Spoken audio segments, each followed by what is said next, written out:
दोस्तों, क्या हाल चाल है आपके। उम्मीद है कि आप खैरियत से होंगे। आज हम कस्टमर सर्विस और शॉपिंग के बारे में जानेंगे।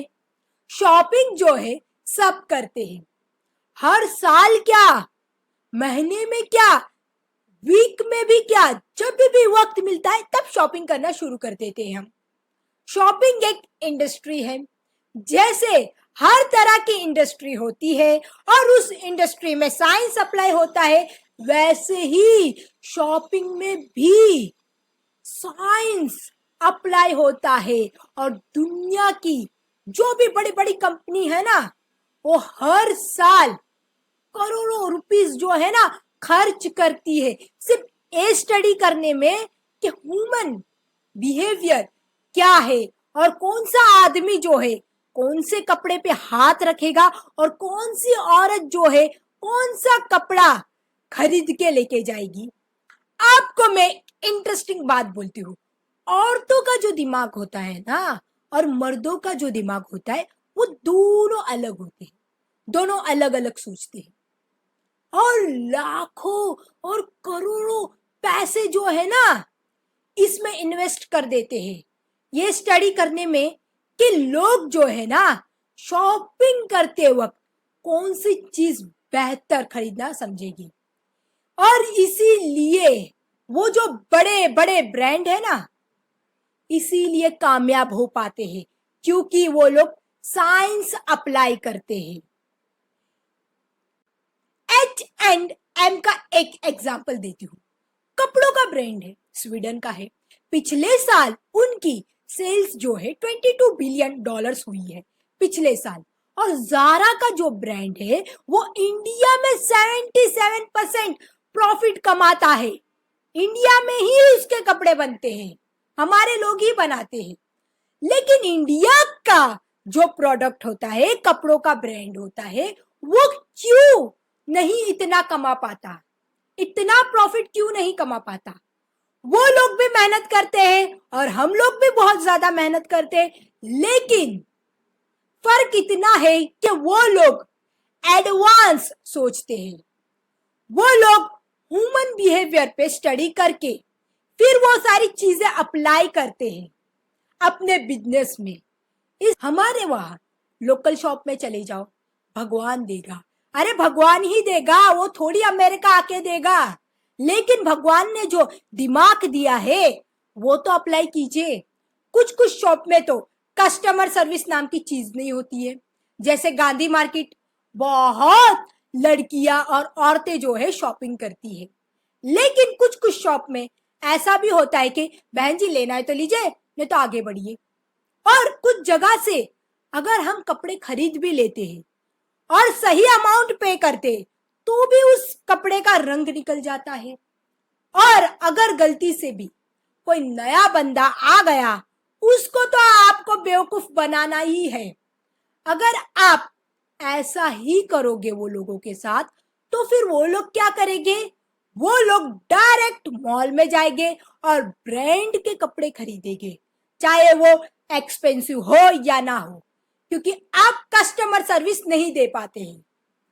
अगर आपका एटीट्यूड ऐसा ही रहेगा तो आप जो है ना अपने क्लाइंट को लॉस करते जाओगे और ये आपका लॉस होगा फिर। और अगर कोई औरत आपको कह दे भैया जो 5वां वाला ड्रेस जो है ना दिखा दीजिए, आपका तो मुंह बन जाता है और बोल उठते हो के बहन जी हर ड्रेस जो है ना वो सेम है, लेना है तो लीजिए, नहीं तो आगे बढ़िए। अरे कस्टमर जो होता है वो भगवान होता है, उसे तो सर पे बिठा के रखना चाहिए और हमारी रोजी रोटी होती है। कोई क्लाइंट आपके पास से कपड़े खरीदे या ना खरीदे, लेकिन आपको सारे कपड़े दिखाने हैं, क्योंकि ये आपकी ड्यूटी है, ये आपका वर्क है, आपको इसीलिए रखा है। और इंडिया की कुछ कुछ शॉप इतनी अच्छी होती है कि इतनी अच्छी कस्टमर सर्विस मिलती है कि अगर हम उनकी शॉप से कुछ खरीदे भी ना तो भी उनका जो चेहरा होता है ना हमेशा स्माइल वाला रहता है। वेलकम भी स्माइल के साथ करते हैं और छोड़ते भी है स्माइल के साथ। खरीदो या ना खरीदो, ये सारी चीज मैटर करती है। इसीलिए बहुत सारी शॉप वाले जो है वो बहुत सारी शॉप लगा लेते हैं। और हमारे इंडिया के कुछ कुछ कपड़ों का ब्रांड जो है वो वेस्टर्न कंट्री में भी बिकता है। दुनिया में क्या क्या रिसर्च करते हैं लोग, वो मैं अभी आपको समझाती हूँ। दुनिया में कहीं भी आप सुपरमार्केट में चले जाओ, आपको जो एंट्रेंस का जो दरवाजा है उसी साइड पे मिलेगा, उसी साइड होगा जहां पर उस देश की ट्रैफिक चलती है। फॉर एग्जाम्पल दुबई में ट्रैफिक जो है सीधे हाथ चलती है, तो स्पीनीज का दरवाजा सीधे हाथ पे ही मिलेगा आपको, क्योंकि लोगों की प्रैक्टिस हो जाती है उसी साइड पे चलने की। सीढ़ियां भी जो होती है ना वैसे ही बनाते हैं दुबई मॉल की, सीधे हाथ पे मिलेगी आपको। वो लोग स्टडी करते हैं, जहां पे लोग चलते हैं वहां पे ही वो लोग एंट्रेंस रखते हैं। दुनिया की हर सुपरमार्केट की कोशिश यही होती है कि हर दुकान वाले की कोशिश यही होती है कि कस्टमर जितना टाइम अंदर दुकान के अंदर गुजारेगा उतना फायदा हमारा है। कुछ शॉप वाले तो भगाने के ही फिराक में होते हैं, लेना है तो लीजिए नहीं तो आगे बढ़िए। वो अंदर टाइम गुजारे तो आप जैसे ही किसी भी सुपरमार्केट के अंदर एंटर होगे तो सामने क्या मिलेगा आपको? फूल नजर आएंगे, ताजा वाले फ्रूट्स नजर आएंगे, वेजिटेबल्स नजर आएगी, वो भी फ्रेश। ये सारी चीजों का साइकोलॉजिकल इम्पैक्ट पड़ता है। आपको खुशी होती है कि मैं अच्छी जगह पे आई हूँ और अच्छी जगह से शॉपिंग कर रही हूँ। कभी आपको फिनेल नजर नहीं आएगा, फिनेल की बोतल नजर नहीं आएगी सामने। हमारी शॉप तो कुछ ऐसी होती है कि सामने ही फिनेल रख दे, कुछ फालतू चीज रख दे जिससे बंदा देख के ही पहले ही भाग जाए। इसलिए हमेशा फ्रेश वाली चीज सामने रखनी चाहिए और क्लीनिंग होनी चाहिए। बंदा जितने देर आपकी शॉप पे टाइम गुजारेगा उतना आपका फायदा होगा। अच्छा, आप ट्रॉली लेके चलते हो स्टोर में, किसी भी सुपरमार्केट में आप ट्रॉली लेके चलते हो, हमेशा टाइल छोटी लगाई जाती है ताकि जब आप ट्रॉली को जब तेजी से चलाए तो गड़गड़ गड़गड़ आवाज आती है, तो आपको उस आवाज से प्रॉब्लम होता है, तो आप धीरे धीरे चलाने की कोशिश करते हो। और जब आप धीरे धीरे चलाते हो उतनी ही चीजों पर आपकी नजर जाती है, उतने ही सेल्फों पे आपकी नजर पड़ती है और उतना ही आप परचेस करते हो। हर चीज आपको अच्छी लगने लगती, ये भी ले लू, ये भी ले लू, फलाना भी ले लू, सर्फ भी ले लू, एक्सेल भी ले लू, सब ले लू, ये भी चाहिए, वो भी चाहिए। सुपरमार्केट में 5 आइटम्स जो होती है वो बेसिक होती है जो हर बंदा खरीदता है। Fruits and vegetables, eggs, double रोटी, दूध और पानी। ये 5 आइटम्स जो है ना वो बेसिक होती है, हमेशा वो लोग फैला के रखते हैं। जैसे कि अगर अंडे यहां रखे हैं तो डबल रोटी वहां रखी होगी बिकने के लिए, क्योंकि एक ही प्लेस पे अगर वो सारी चीज रख दी तो जो बंदा है वो पूरा मॉल कैसे घूमेगा, वो पूरी शॉप कैसे घूमेगा और दूसरे प्रोडक्ट्स कैसे वो देखेगा। इसलिए फैला के रखते हैं चीजों को। ये बंदा अगर वहां से यहां जाएगा तो क्या होगा, 10 शेल्फों पे नजर घूमेगी और उसमें से उसे कुछ पसंद आ गया तो वो भी खरीद लेगा। इसके पीछे भी उन लोग ने साइंस लगाया है। तीसरी चीज, आई लेवल इज बाइंग लेवल। तो जो बड़े लोग होते हैं, बड़ी उम्र के लोग होते हैं, उनके लिए उनकी हाइट के हिसाब से चीज रखते हैं। जैसे कि कोई मेल है, उसके लिए शेविंग क्रीम जो होती है ना वो उनकी हाइट के हिसाब से रखेगी, उनकी आईज की हाइट के हिसाब से रखेगी। और जो बच्चे लोग हैं उनके जो टॉयज होते हैं वो बच्चों की आईज लेवल के हिसाब से रखेगी, क्योंकि खिलौने तो बच्चों को खरीदने हैं, हमें थोड़ी खरीदने हैं। तो बच्चों की आइटम्स बच्चों के आई लेवल के हिसाब से रखेंगे और बड़े लोगों की आइटम्स बड़े लोगों के हिसाब से बड़े लोगों की आई आइटम के हिसाब से रखेगी, उनकी हाइट के हिसाब से रखेगी। एक और चीज, जो मशहूर आइटम्स होती है ना, वो हमेशा बीच में रखते हैं, ताकि जो बंदा यहां से गुजरे ना तो यहां उसकी नजर घूमे, उस फेमस आइटम को देखे, और जो बंदा वहां से गुजरे ना तो उसकी भी नजर उस पर गिरे। अगर कोने में रख देंगे तो बंदे को पता क्या चलेगा कि कौन सी आइटम जो है वो फेमस है। मकसद सिर्फ यही है, पूरा स्टोर घुमाना है उनको। फिर जब आप पेप्सिको के फ्रिज के पास जाते हो तो हमेशा कैन जो है आपके आई लेवल पे रखेंगे, फ्रंट होगा, क्योंकि प्यास जब लगती है तो सामने नजर आ जाता है और वही हम खरीद लेते हैं। तो इनके जो फ्रिज होते हैं ना, वो ऐसे डिजाइन किए होते हैं जो ऊपर से नीचे कूलिंग करते हैं। कैन सामने होता है और ठंडा होता है, इसीलिए आप जगह पे खोलते हो और डक डक करके पी जाते हो। हमेशा बड़ी बड़ी जो बॉटल्स होती है ना, वो नीचे रखते हैं, क्योंकि मकसद जो है वो कैन को ठंडा करना है। इसके पीछे भी ये लोगों ने साइंस लगाया है।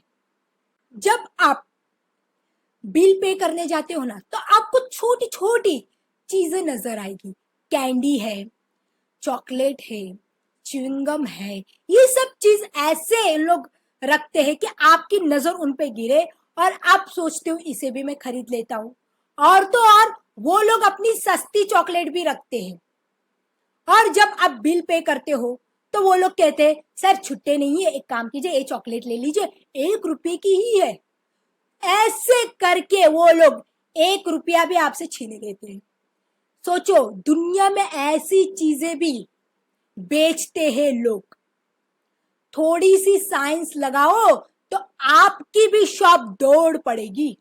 अमेरिका में वॉलमार्ट नाम का एक मॉल है, जहां वो लोगों ने जो दरवाजा था वो ट्रैफिक के अगेंस्ट लगा दिया।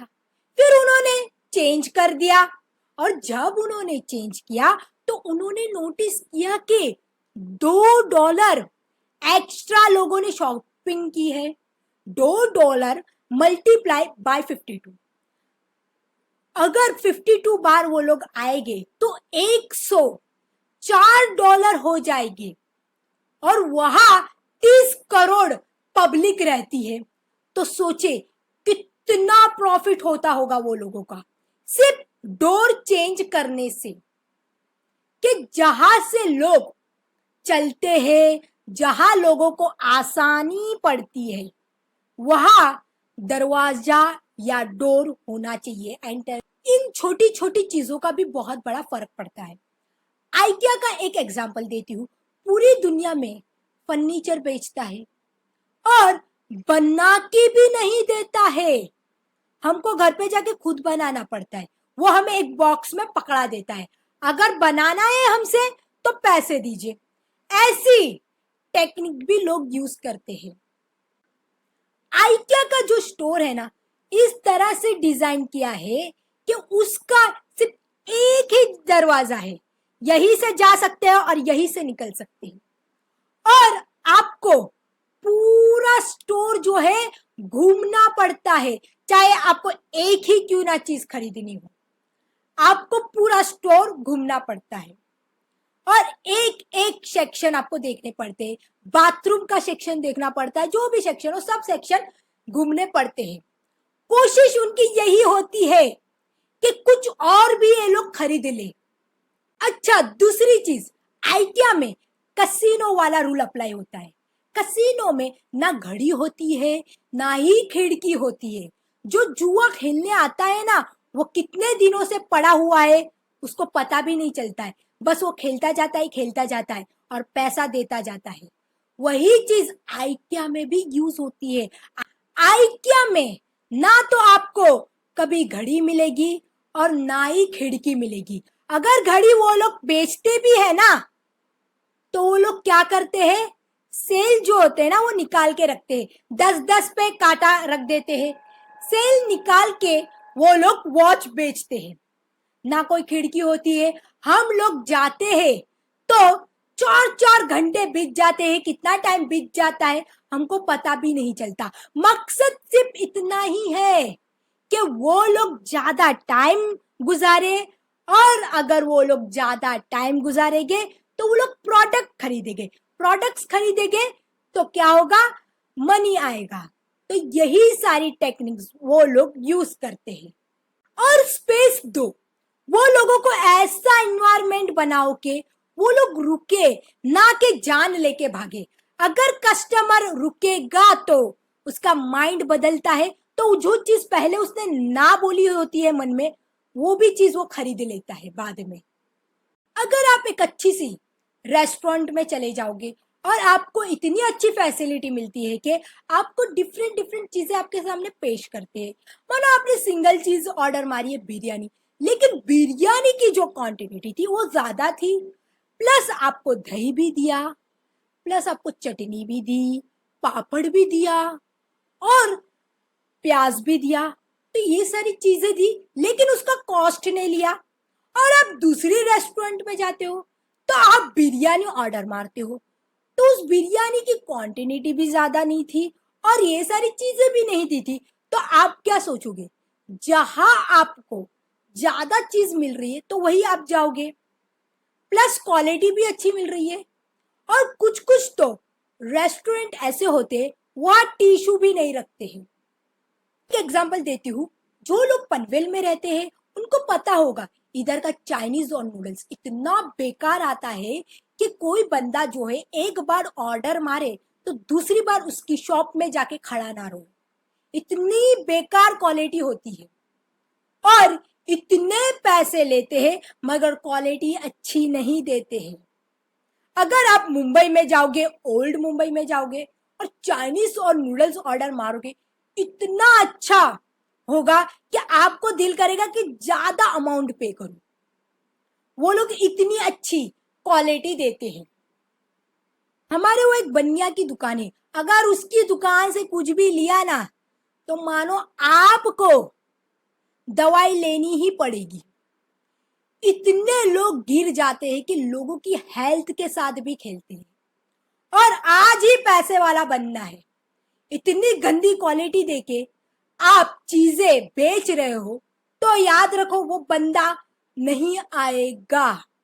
देखो दुबई में है ना एक रिवाज है, वह फोन करके सामान मंगाते हैं, दुकान में कोई नहीं जाता।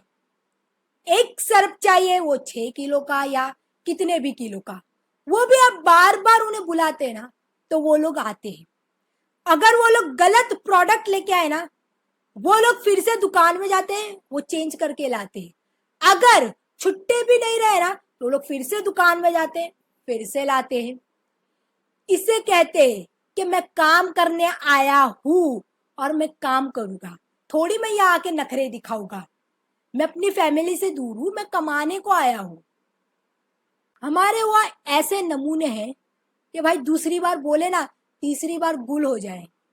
दुबई में गाड़ी से नीचे उतरने का कल्चर नहीं है। आप हॉर्न बजाओगे तो सामने से बंदा आएगा, वो चीज लेके आएगा, आप जो बोलेगे। गर्मी बहुत है और पार्किंग नहीं है, सड़क पे गाड़ियां खड़ी है। अगर वो बंदा चीज गलत लेके आया तो फिर से जाएगा, अगर चेंज भी नहीं हो गया तो फिर से जाएगा, वो नखरे नहीं दिखाएगा। इसको कहते हैं फैसिलिटी, कि आप कस्टमर को कितने अच्छे से ट्रीट करते हो और कितनी फैसिलिटी देते हो। आखिरी एग्जांपल देती हूँ, H&M ने एक रिसर्च किया था कि ठीक है हमने सामान बेचना है। उन्होंने देखा कि $20 की शर्ट है, उसको जब खरीदते हैं कस्टमर लोग, जब उसे उठाते हैं तो उनके जो ब्रेन थे ना उनको स्कैन किया, तो पहले तो एक प्लेजर का सिग्नल आया और बाद में पेन का भी सिग्नल आया कि मैं $20 खर्च कर रहा हूं ये शर्ट के पीछे। प्लेजर का सिग्नल ये था कि मैं शर्ट पहनूंगा तो मुझे मजा आएगा, और पेन का सिग्नल ये था कि मेरे ज्यादा पैसे जा रहे हैं। मगर वो लोगों ने फिर ऐसा किया कि फिर उन्होंने वही चीज सेल कर दी, $30 लिखे, फिर बाद में $20 लिख दिए, 10% ऑफ दे दिया। फिर जब खरीदने वाले आए, सिर्फ ब्लेजर आया, देखा कि मैंने इतनी सस्ते में शर्ट खरीद ली और मुझे ज्यादा कॉस्ट भी देना नहीं पड़ रहा है, और एचएम जैसे ब्रांड की मैंने शर्ट खरीदी है, तो इसका नतीजा क्या हुआ? पॉजिटिव हुआ। तो वो लोगों ने ऐसा करना शुरू कर दिया। जैसे हम सेल को देखते हैं, 90% ऑफ है, 50% ऑफ है, 60% ऑफ है, तो हम लोग ये सोचते हैं ये लोग कमाते क्या होंगे, ये लोग बहुत कमाते होंगे, क्योंकि ये लोग साइंस यूज करते हैं।